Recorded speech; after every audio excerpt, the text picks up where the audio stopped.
Alors, bonjour pour l'exercice 2 de cinématique, cette fois-ci le corrigé. Je vous ai fait donc un petit dessin que j'espère que vous voyez bien sur la vidéo. Je vais monter un peu. Voilà.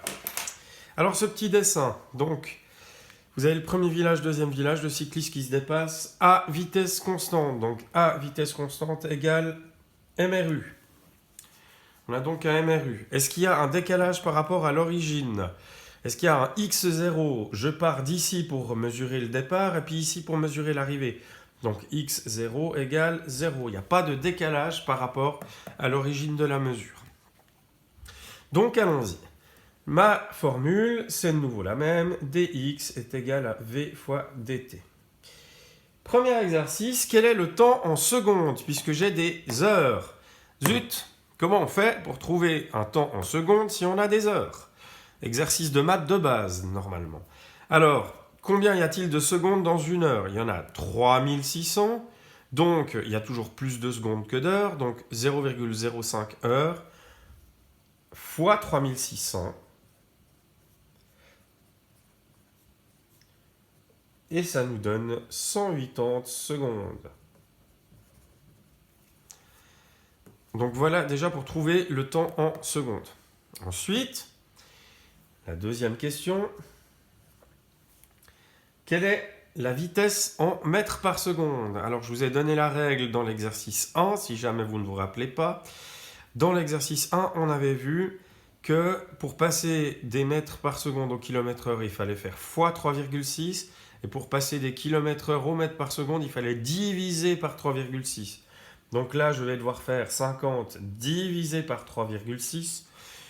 Pourquoi 3,6? Parce qu'il y a 3600 secondes sur 1000 mètres. Parce que là, quand on convertit les secondes en heures, les heures en secondes, on a 3600 secondes. Quand on convertit les kilomètres en mètres, on a 1000. Mais comme on divise par 1000, je fais fois 3600 divisé par 1000.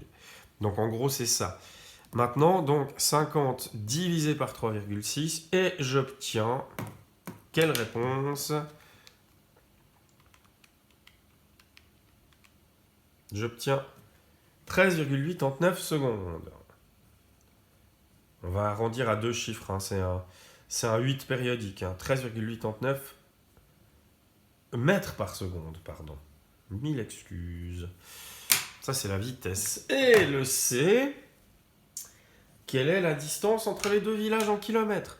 Alors en fait, soit vous utilisez directement, puisque vous avez des kilomètres heure et des heures, vous allez trouver des kilomètres. Ou soit vous trouvez des mètres en utilisant ces deux choses-là, et puis après vous les transformez en kilomètres. Le plus simple, c'est directement d'utiliser ce que l'on a là. C'est un problème assez facile, en fait, cet exercice 2. Donc, si j'ai dx égale v fois dt, ce que je veux cette fois-ci, c'est quoi? C'est la distance. Donc, je n'ai même pas besoin de transformer mon équation. Égale 50 fois 0,05. Et j'obtiens